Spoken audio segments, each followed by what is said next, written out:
Well, for those that don't know me, as I said, Matthew Monaghan, founder of Plus90 Football Academy and host of the P90 podcast.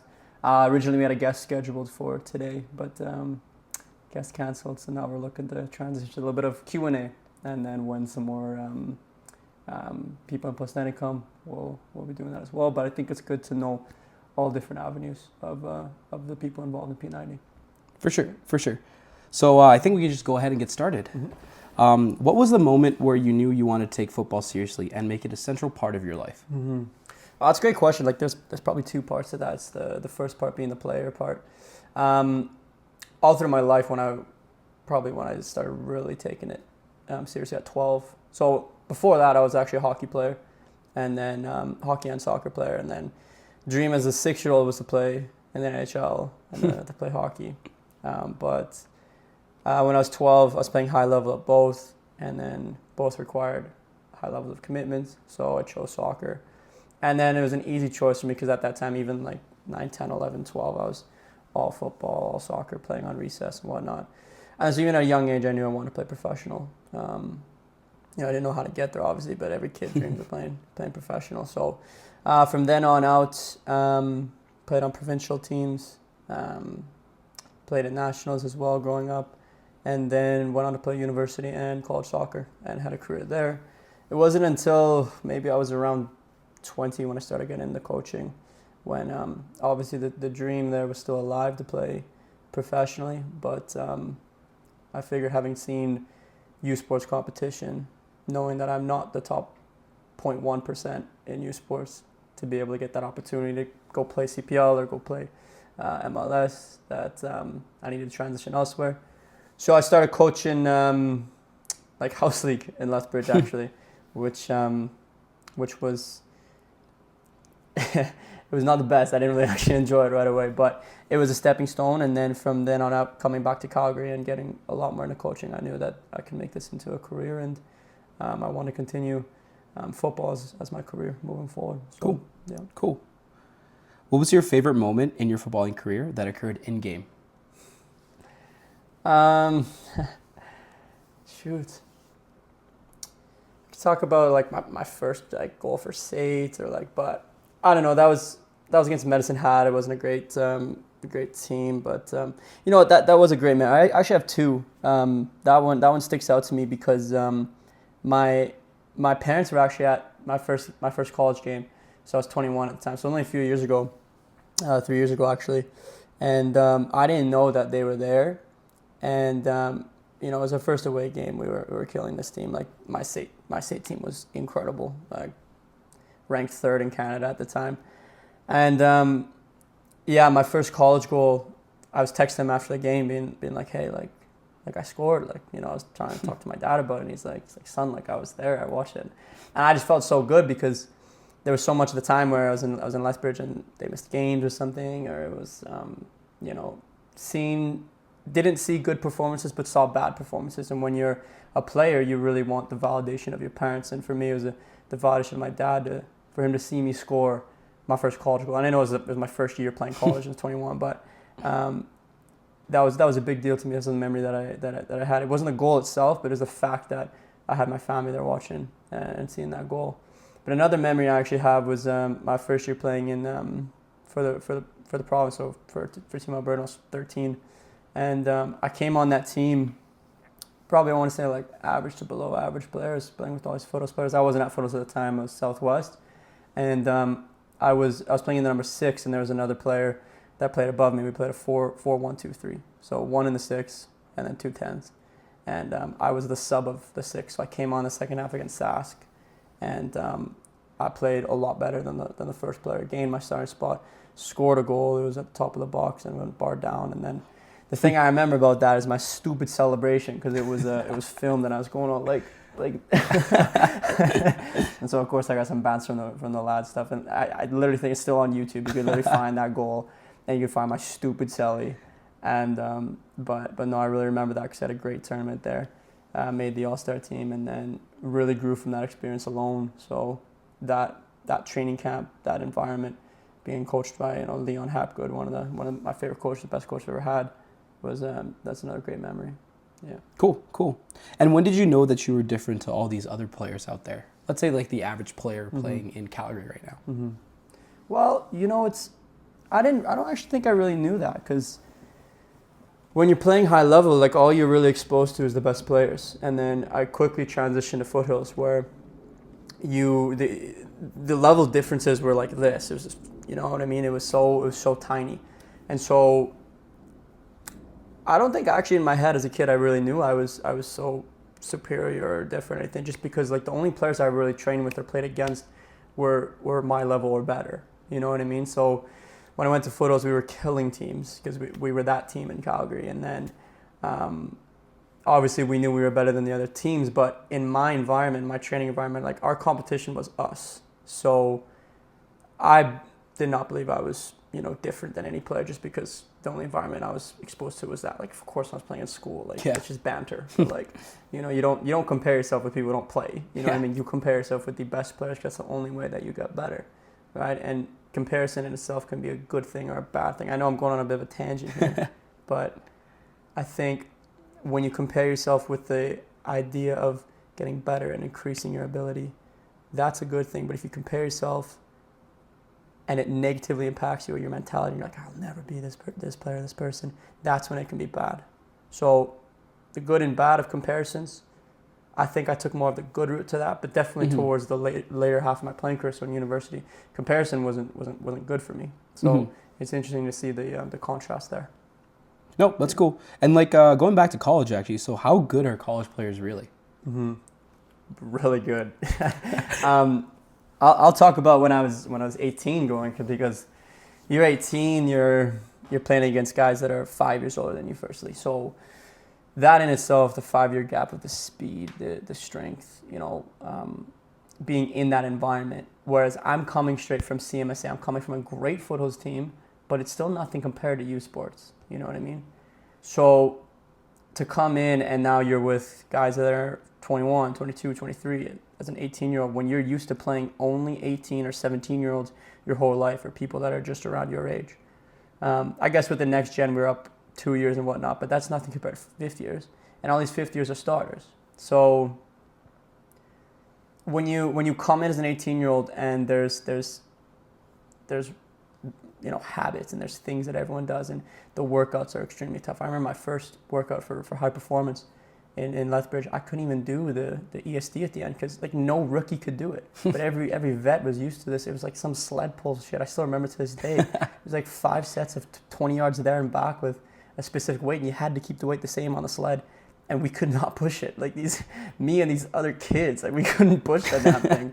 And Heidi, our trainer, was like, "Do you call yourself athletes? Like what the hell?"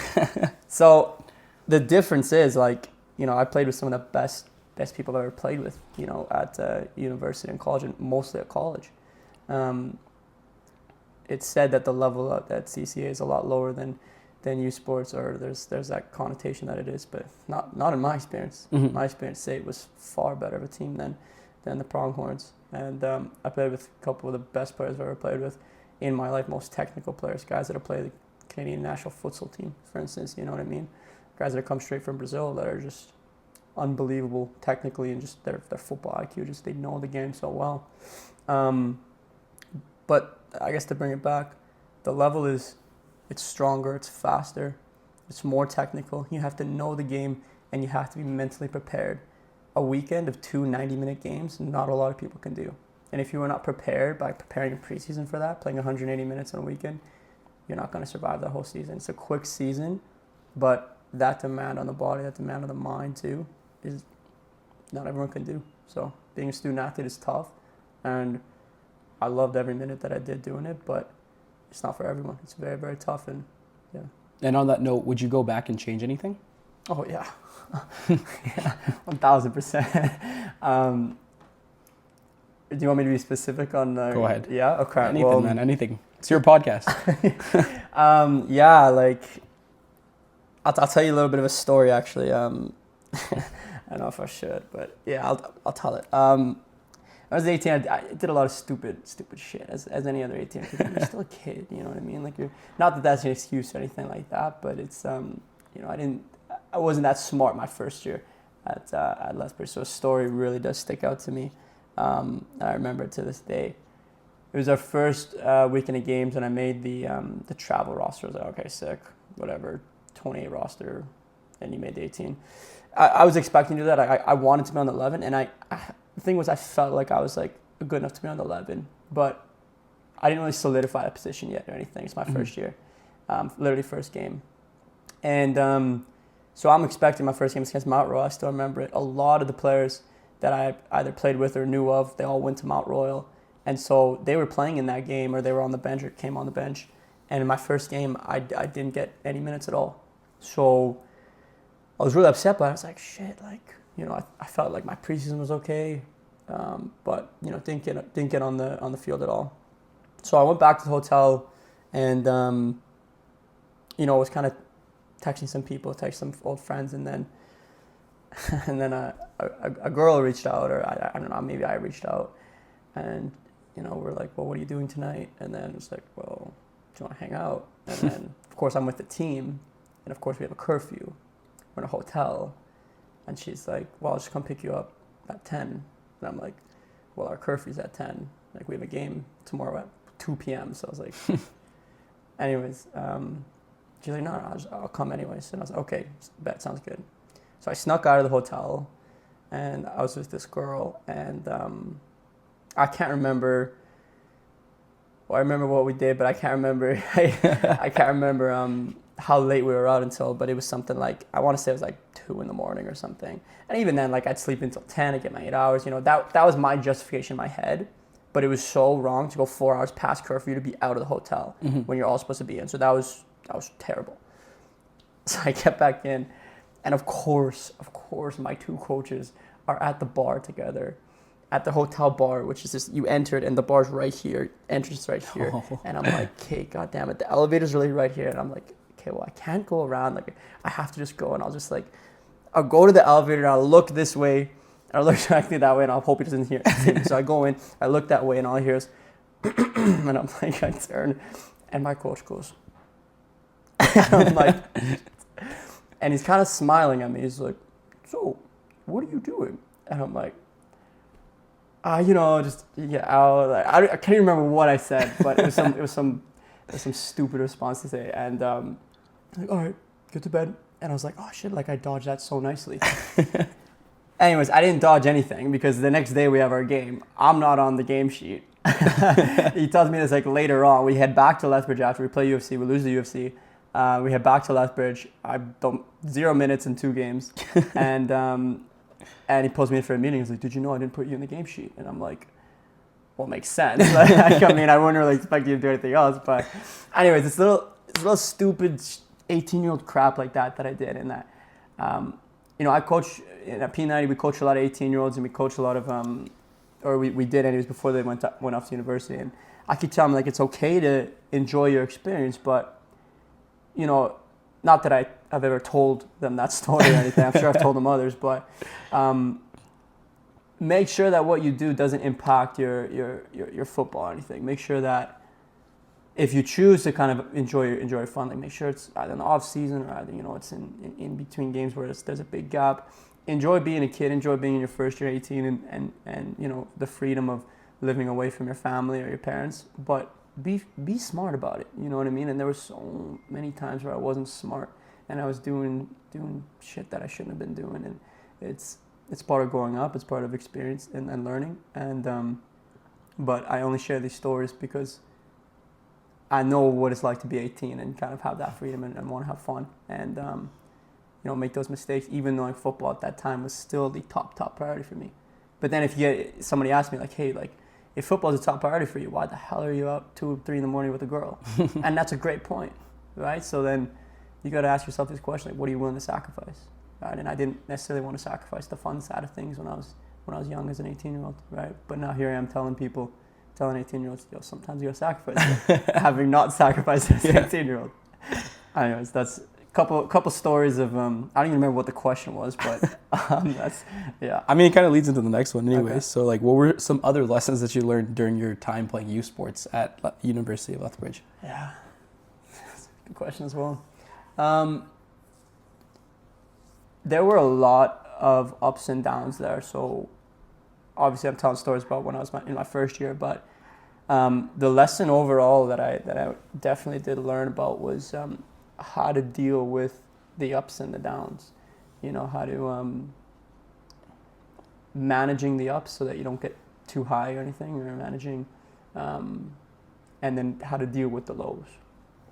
You gotta understand, it's not just football that you're dealing with as a student athlete. You're going to class. Some people are taking 5 cores. Like it's insane. Some people, you know what I mean? Like there's friends, there's family, there's shit that you go through in life, you know what I mean? And you have to remain being a student athlete, and you have to remain a strict schedule, and you have to eat well, and you have to sleep, and you want to focus on your prioritize your school, but then have a social life. For me, when I was high, I was high. You know what I mean? Like my highs were super high, and it lasted for a while. My lows were super low. And so I was just experiencing this stuff at Ulethbridge, knowing, okay, like this is not normal. Something I wish I did a lot better of at Ulethbridge was dealing with my own type of demons, or my own mental health. And as an older, kind of mid-20s almost, you can look back and be like, hey, like I didn't deal with that well. My solution to all my problems, or all the shit I was going through was, hey, hit the gym more, wake up earlier, kill my body more. You know what I mean? Like just any type of distraction other than the stuff you're dealing with.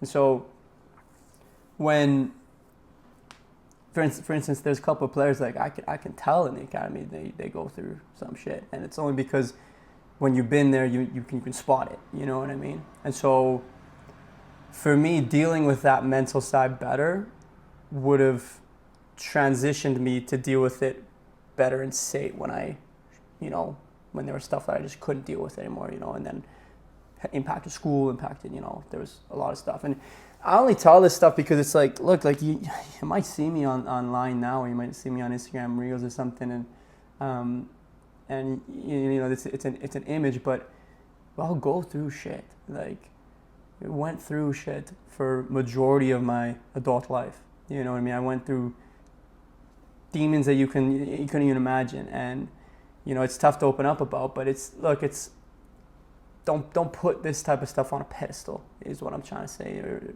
try not to, because it's not.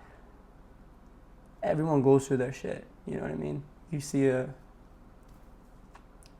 person, a professional football player, and like, oh man, they have everything and stuff like that, but you don't really know.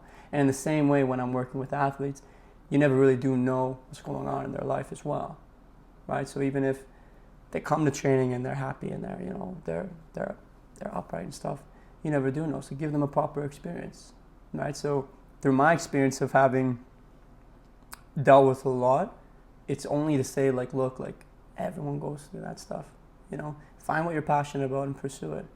That's the lesson there in my opinion. No, that was good. That was good. And I think we can expand on that a little bit more, since you already talked about, stuff that you learned at Ulethbridge and looking back on it. So how about unrelated to football, and going away for school? I feel like that's also something that plays a huge role in, mental health and development, and especially being 18 years old, living in a different city without, friends at the time, meeting new people. So unrelated to football, and that's quite honestly a lot of. Sure, there were very big lows in football too, but like the way that I approached getting over that was like, okay, I gotta work harder, I gotta train harder. Like there was a simple solution always to the lows in football, in my opinion. You know what I mean? So if I didn't play a game, I said, okay, this week I'm gonna prove to my coach, and that hunger to prove it was something that kept me going.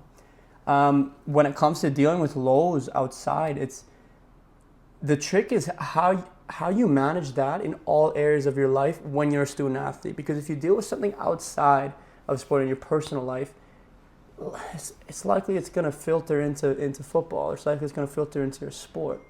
And so in a real sense of the matter, having that type of outlet of something, you know what I mean, is super, super important. So for me, in my second and third year, definitely my third year, I got my habits down to a T, for instance. You know what I mean? I woke up at the exact same time I was reading. I was super healthy, sleeping fully 8 hours every single day. My workout regime was incredible. And in that way, it helped me kind of sustain. Okay, look, if shit hits the fan, I can fall back on my habits. You know what I mean? I can fall back on the little things I know that are going to keep me dialed into the day, that'll help me increase my football ability, but also keep me engaged in my studies, keep me engaged in what I'm doing in life, for instance, you know? So having a morning routine, having a night routine, meditating, these little tiny things, journaling, you know, all these little types of things helped me so much. And it was only learned through trial and error after my first year of kind of messing up so much, you know, kind of screwing up. So when I was 19, 20, 21, I really had to develop that type of different mentality. Okay, look, what I'm doing now isn't working. What do I have control over? And what I have control over is my habits. And it's weird, when I missed my morning of waking up, my 5 a.m., like I would feel different today because it didn't set me up properly. You know what I mean? Now, obviously, I'm not that crazy about that stuff anymore, about waking up at 5 or anything, but the importance of daily habits and habits that'll help you in both at the athletic side and the academic side is super, super important. So off the pitch, if you have a regime that you can fall back on in times where, you know, shit does hit the fan, that's super, super important, because you can never really know what's going to happen. But if you know that you're doing this and this and this every single day to keep yourself dialed in, continue it when times get tough.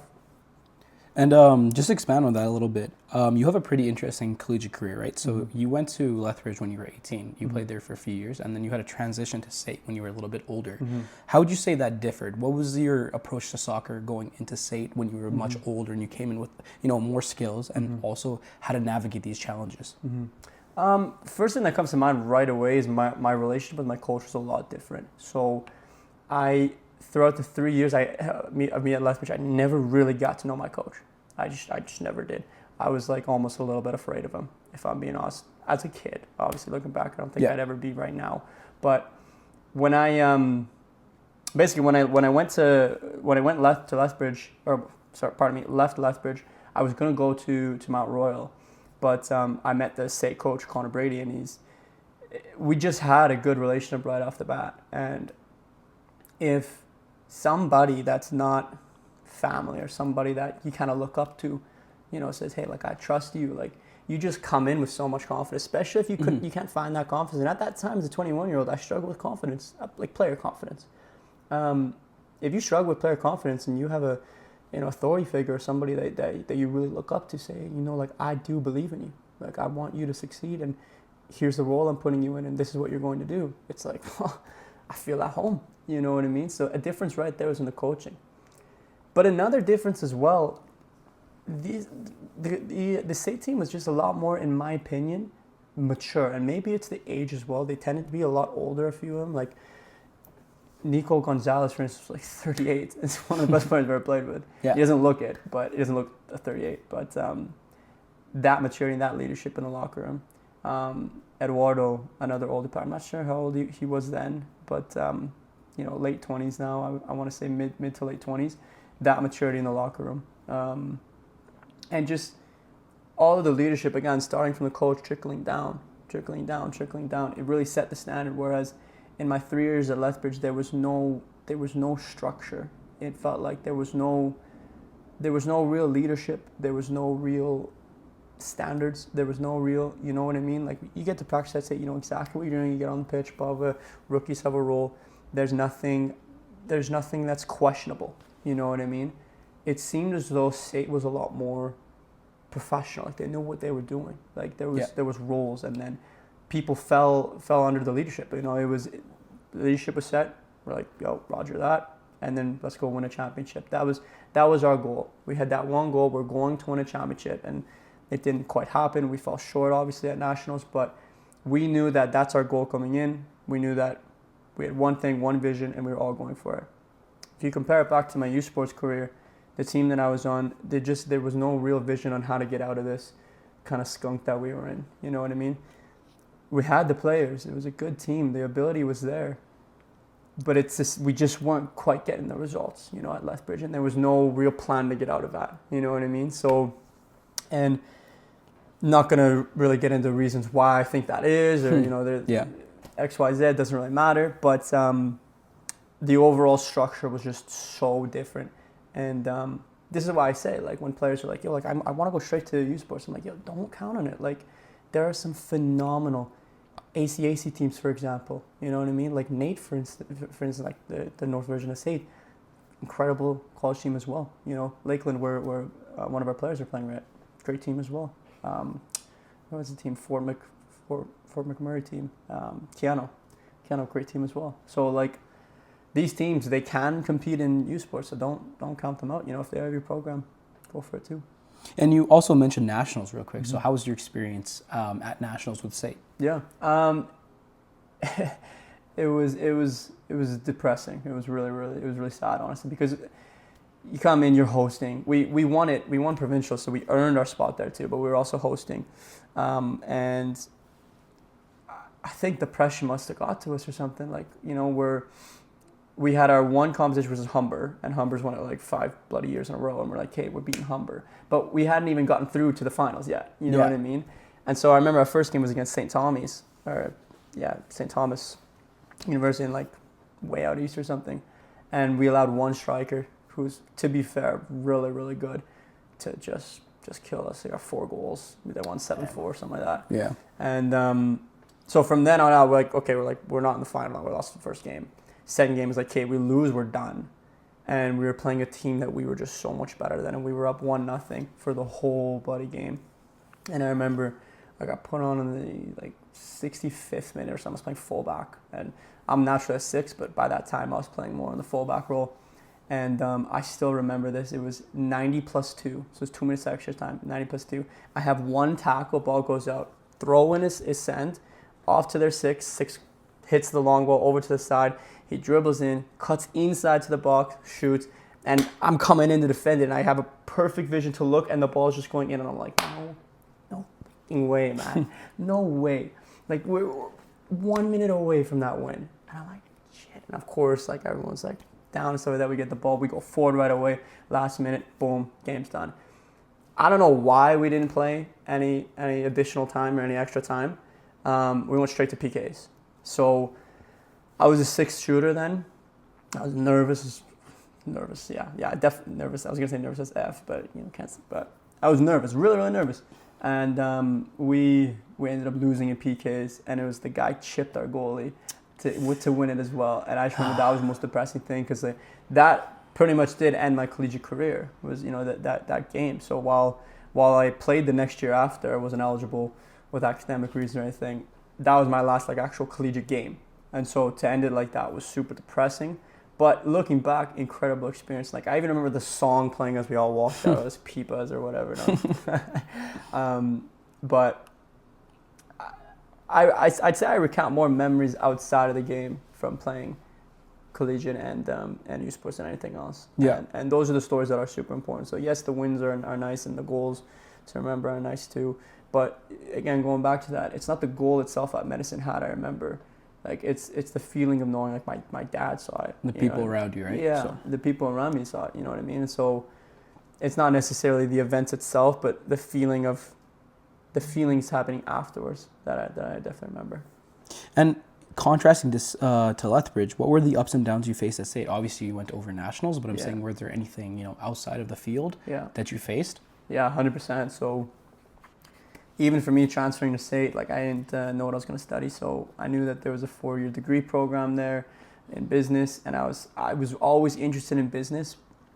But I went to like my first year was just, I hated intro to accounting, I hated it, econ, I hated all this. I'm like, this isn't what I pictured business to be. Like, what? I hated it so much, and so.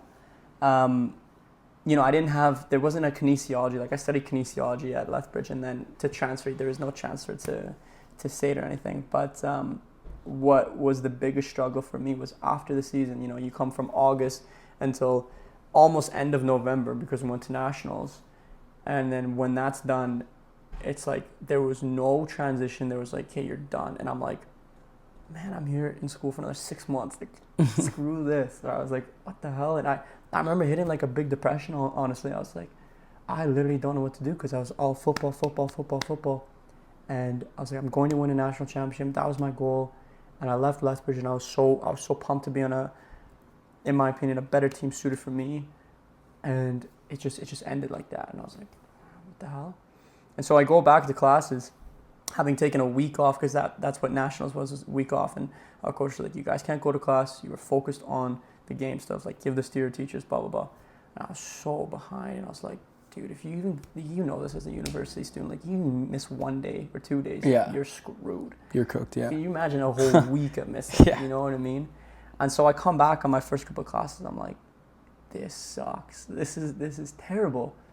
And I was like, there's no way in hell I'm gonna ever get back. And luckily, like, I had like a girl who's a friend who's, you know, she took all the notes and sent them to me. But at that time, it's like 50 pages of notes, and you're like, what the hell? Like, I don't even know what any of this means. So I ended up doing incredibly poor afterwards. And then I was just, my mindset was like, oh, screw it. Like, I'm not doing this anymore, blah, blah, blah. And then you get into a bigger depression. And then you're like, okay, what do I do? And then I kept thinking, okay, go back on my habits. Like, what do I do? And then I would go work out in the mornings, blah, blah, blah. And then everything kind of felt like really meaningless, honestly. Like, I know this sounds like super over dramatic, but it was like a big low. And then I can't even remember when I got out of it. It must have been like a few months afterwards, but it impacted my schooling and impacted my relationships, friendships. It was even stuff with family too. So yeah, I would just say that was a big kind of low for me, for sure. And how would you say players going into college should handle their education in relation to, you know, with soccer as well, with their sports, with their training? It's all about time management. 110%. It's all about how you manage your time. You get to now choose where you put your time. You're not locked in, or, you know, if you go away for university, your family's not there. Your choices are yours. You get to choose when you wake. You get to choose if you go to class. You get to choose if you go and party. And it's all about what choices you make. Every single choice you make, there's an equal consequence that will happen from it. If you choose a specific way, know that, look, there's going to be consequences, and am I mature enough to deal with those consequences? Me as a young player, or young person, 18, 19, I wasn't mature enough to deal with the consequences of going out and partying every weekend and being behind my studies, for instance. You know what I mean? But that was a choice I made. And then that's a choice that you have to, or the consequence of what you'll have to deal with, right? So if you're going to do that, that's fine. Manage your time and be able to catch up on your studies, in my opinion, is what you should do.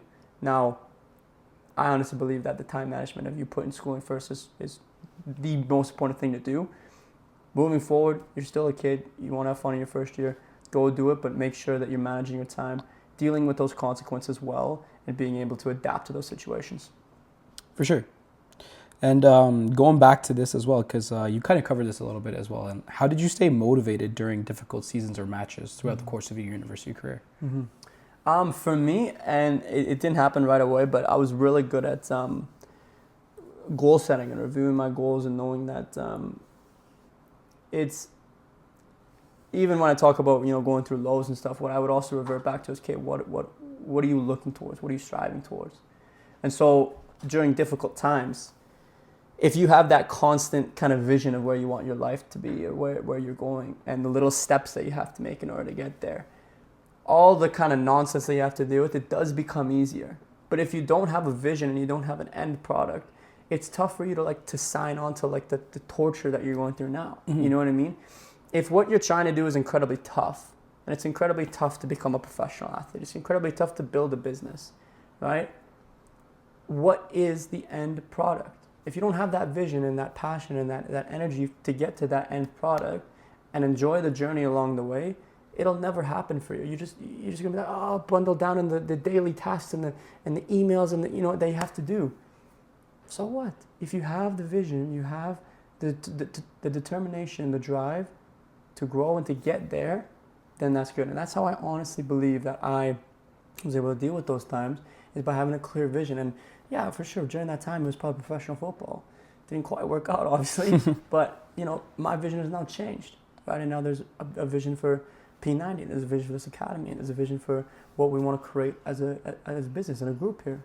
So in that way, I'm applying the things that I learned as an athlete into now business, into now the academy, into now being a coach and a mentor and a teacher. Yeah. And that's kind of interesting, because I do have a question here that's like, ask you, what's a personality trait that's common among collegiate players that you think helps them get to that level? But I would argue what you said there right now, the vision and the ability to, you know, time manage all these different stuff, is what gets them to that level and beyond that 100%. level, right? And that applies to their real life as well. Do you want to add on to that? Brilliant. I completely agree. I think high performers are all high performers because they want more. They're never satisfied. And if you're a student athlete, or you're a business owner, or you're high academically, or have high grades, you always want more, and you're never satisfied with that small performance, or that mediocre performance. For me, for instance, it is all about having more, but it's in moderation at the same time. You can be ambitious, but don't be stupid with your ambition. You know what I mean? Have those goals, have those ambition, have that drive, have that work ethic. And that's another thing I want to say. Work ethic. These players, they all work, whether it was in school, whether it was in athletics. Everybody I came across, they're workers. Nobody here is lazy.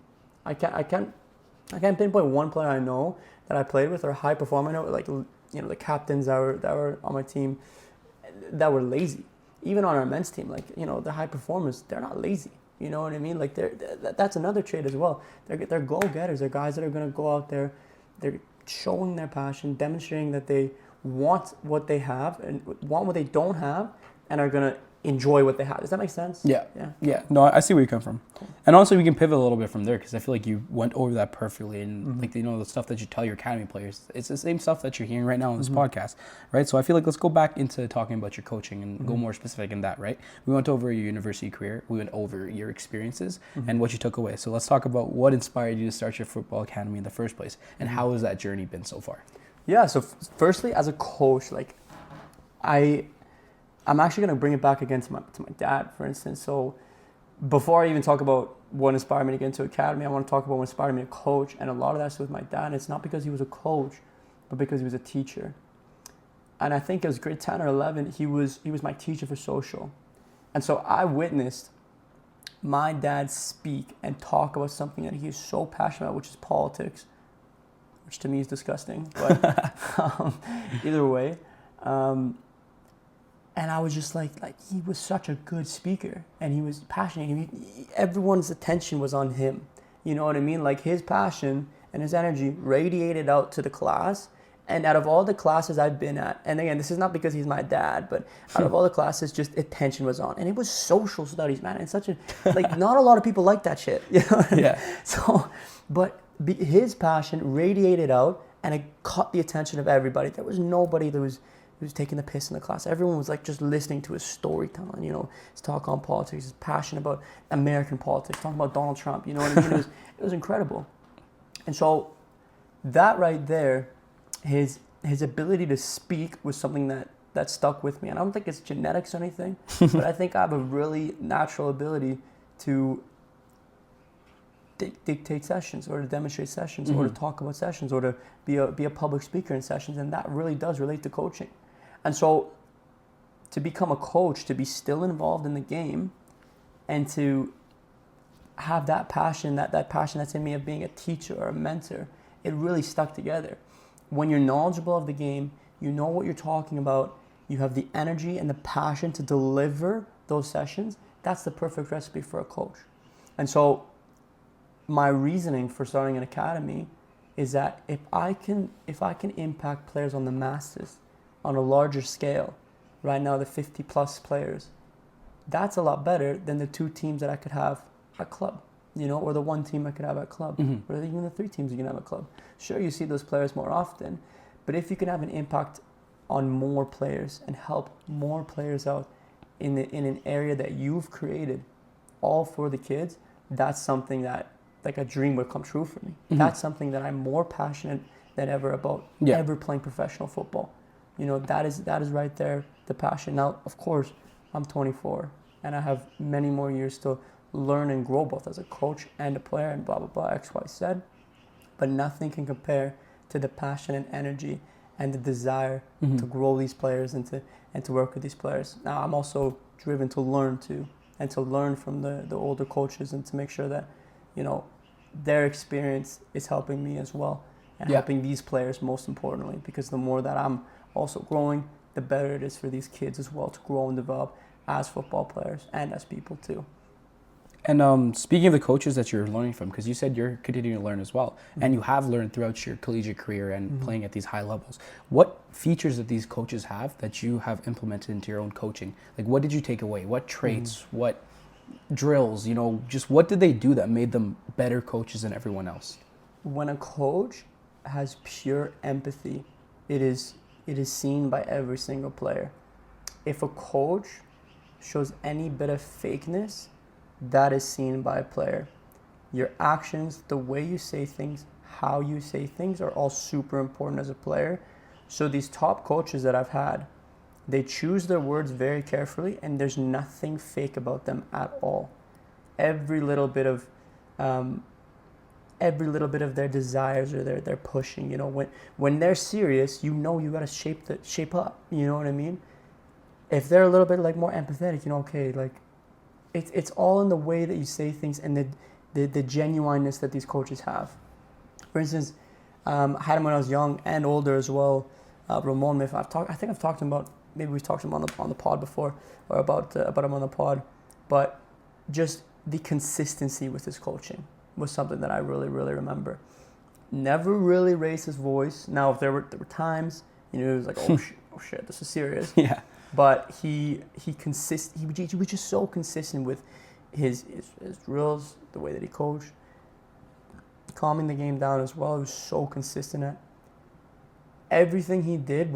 It was almost like it was calculated. But the reason why he was so good, in my opinion, with this was just because of the years and years he had at doing this. And he hasn't really changed up his coaching style or anything from the time when I was young until now, which is really, really good.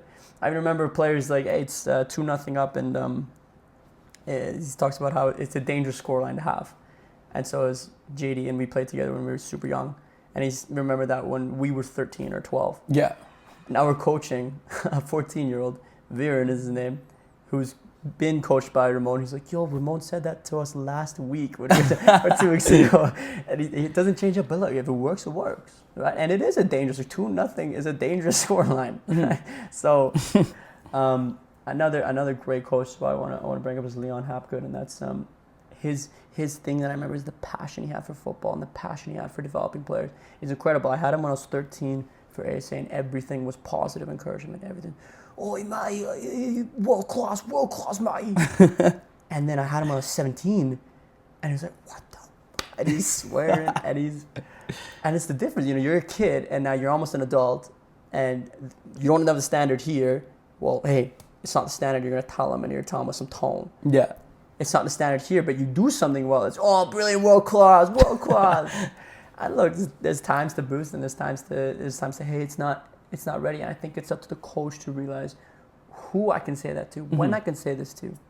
An older player who's got more maturity, more experience, yes, of course, demand. A younger player where, as I said before, really feeds off of a coach kind of, trusting you. Positive encouragement is important there. Yeah, so knowing these things about, how you're coaching and what you've taken from other coaches, who is this P90 for? Like, who is this academy for? This academy, in my opinion, is for players that want to get the extra edge and the holistic environment of it. We're not just a training academy. Right now, for instance, I'm meeting on Zoom with every single player, going over our long-term goals for the year. And then in that way, we break it down. If I don't know your goals, I can't help you break it down to, okay, this month we need to do this in order to accomplish this. In the next 3 months we need to do this. There's no way. You can't tell me any other academy that does something like that. You know what I mean? To every single player, the pure careness of players and how I actually do care and value what you're doing in club, how you're doing in life. You can't get that anywhere else. You honestly can't get that anywhere else. And this is all before the fantastic training sessions we put on, the energetic, the passion training sessions we put on. Everything here is such an incredible environment that I wish I had growing up. So for me to create something that bridges that gap between something I wish I had and something that these kids and these players in YYC have is phenomenal. We're doing something that no one else has done at YYC, and we want to continue doing that and keep on being that top academy that these players are learning, and soon so many more are going to learn that too and get on board as well. That's awesome, mate. That's awesome. And speaking of the academy, we're 50 active players, coached over 100 plus different ones. And out of those players, like, what's the story of a player from the academy that's like really sticking with you for whatever reason? Mm-hmm. Well, you know what? There's one player right now, and a bit of a spoiler. I'm probably gonna get him athlete of the month, but this kid has grown. And look, there's been so many like over the last year. Me training players that they've just improved so much. But this player specifically, like before when I started last year, when we just started, I think it was after our like unofficial camp or whatever. He was not there. He just simply wasn't there. And even training with me, he wasn't there. So he's a bigger guy. He's like 6'2", he's like 13, which is insane. Yeah. And I see him now, and his shot, his technical ability, the way he dribbles, the way he holds himself, everything has changed. He's just, it's so like I feel so good when a player has that much improvement, and I can see it, and it's tangible. I'm like, wow, and it's impressive. And he's not the only one. I'm thinking of 5 other players right now that I've grown over the year that I've worked with them, and I'm like, holy. And these parents, they text me and they say, thank you for doing, and I'm like, no, I honest to God don't want to have, thank you for thanking me, but it's them. You know what I mean? Like, I didn't force them to do the work for club, for P90. Like, This is extra. And of course, the encouragement's really helpful. And of course, the little details and the tips and stuff, of course, they're helpful. But it's not just it, it's the player, and it always has been about the player, and I don't ever want to take that away from him, take that away from his hard work, take that away from her hard work. Another girl I'm thinking of right now who's earned that AYSL spot, you know what I mean? The boy who's earned his new club, tier one player, who was definitely not a tier 1 player at the start, right? Yeah. So it's all on the players, and it's all about the players. And another reason why P90 sets itself apart, because it's about them. You know what I mean? It's about them and their growth and their development and their journey in football.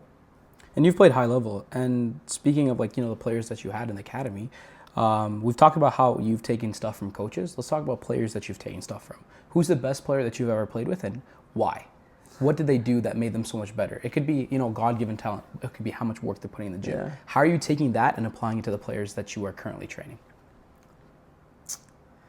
You have to think about this one. So, best player I've ever played with, I want to say it's between 2 players, Nico Gonzalez and Eduardo Dura. Both incredible players, both playing in our midfield too, for SAIT. Nico played in the Canadian national team, and just an unbelievable player. He's 38, 39. Actually, I think he's 40 now. And he looks like he's like my age. Yeah. he's got the fitness of a 25-year-old. I'm like, what? Like, it's insane. Just his feet are just so fast. And then Eduardo came from Brazil and just knows the game so well and is an incredible leader.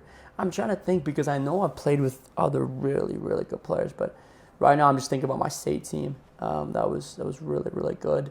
I'd like to point out one thing, though. For both these players, you mentioned that these are leaders. So was it their leadership that stuck with you more, so their character, than it was their skills? Not in this case, but that's a great question. Yeah, that's a great question, because I can see exactly what you mean by that. But with these guys, it was quite honestly their skills, their abilities. Right? They just happened to have the leadership aspects on top of that, which made them stand out even more. Exactly. Like Dura could be a very scary guy when I was playing. I'm serious, and he's got his like Brazilian accent or whatever, so he could be a scary guy. But he's like even guys that are ex-professionals, like Aiden Azadi's an incredible player as well, but youth sports player right now. Coach at P90. Yeah, coach at P90, and then even Alex Weber, going back to playing professional in Asia as well, incredible player. I'm blanking. I want to say there are other really, really good players I played with, but I'll have to put it in the comments section. Too much on the spot, eh? And we're just going to the last 3 questions here, so I'm going to make these a little bit more general. Let's talk about soccer in Canada. Let's talk about historically how it's been and future how it's going to be, right? So first thing that people like to bring up is the pay-to-play model that we have in North America. How do you think that compares to Europe, and how does that affect the development players, and how is that changing? Well, I think as long as it's like this, Europe will keep on going like this. Their abilities and skills of players keep on going like this, while Canada goes like this, and the gap will keep on getting bigger. That's my honest opinion about it. And unfortunately, this is not just specific to football. It's every single sport in North America. So the model, which, in my opinion, Europe has, which breeds better players, it'll just keep on continuing to breed those better players, while the players that maybe don't have the funding in order to do it will keep on getting left behind. But in my opinion, if you're good enough and you are found, you can make it. There's still a pathway There's for still you, a right? pathway. But it all starts with ability, right? So there are opportunities to play. Mm-hmm. Now, you might not be playing at the highest level in Calgary. AYSL, for example. AYSL is, too much money. But Yeah. But the kids' sports programs, for instance, or even the clubs that are much more cheaper as well. Or, I want to even say that, like, when I was playing and you were playing when we were young, like, the facilities were so much different, right? We only had, like, 3 fields, like, 3 turf fields in all of Calgary growing up. And this is not that long ago. Yeah. I'm talking 10, 15 years ago when we were playing, right? So it's like, to see the investment in Canada that's coming, I would say, like, soccer in Canada is going to be in a completely different place in 15 years. And 100%. where do you think it'll be? Well, I'm completely with you as well. I think that it's just going to keep growing. You know what I mean? It's just going to keep on growing, especially with the 2026 World Cup coming here. There are going to be so many more Alphonso Davies coming out of, Canada. Tajon Buchanan's coming out of Canada. And I think that's incredible for Canada soccer. I think it's incredible for the game. And I think it's also a tribute to how we in Canada soccer have grown, the amount of increased licensed coaches, coaches like me, young coaches who are creating this as a career, you know what I mean, coming out. There's not a lot of young coaches out there, No. you know what I mean, that are going to do this as a career. And so as long as you have the proper structures in place, and Canada soccer keeps on revising and planning and changing their ideals, I think we're at a great place. And investing, especially with the World Cup coming on. Yeah. And do you think Canada will ever win a World Cup in your lifetime? God damn it, that would be something. Yes, I think Canada will win a World Cup in my lifetime. Yeah. I don't know how confident you were there, but no, definitely with the players coming out and the amount of training, and also just the diversity of Canada itself, right? The sport, that's something to consider, right? There's the team now versus the team 40 years ago looks different. It's because we're a diverse society, and it's reflected in our sport. 100%. So that's it. That's all the questions that we have. My guy. Yeah. 50 minutes. Yeah, if there's one thing I want to leave with this thought, is that when it comes to football or life or any other interest, in my opinion, follow what you're passionate about doing. Don't get that job that mom and dad wanted you to get coming out of college.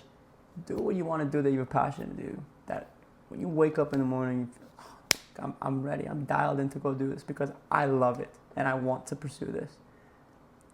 Follow that dream, that thing that you have inside you that you want to pursue, and you'll never work a day in your life. Whether that's professional football, whether that's painting, whether that's, you know what I mean? Like, if you can create a career out of something that you love to do it. Please. Don't get wrapped into the 9 to 5 of something that you don't want to do. If you want to do it, great. If not, please don't do it. Follow your dreams, follow your passions, and you'll never work a day in your life.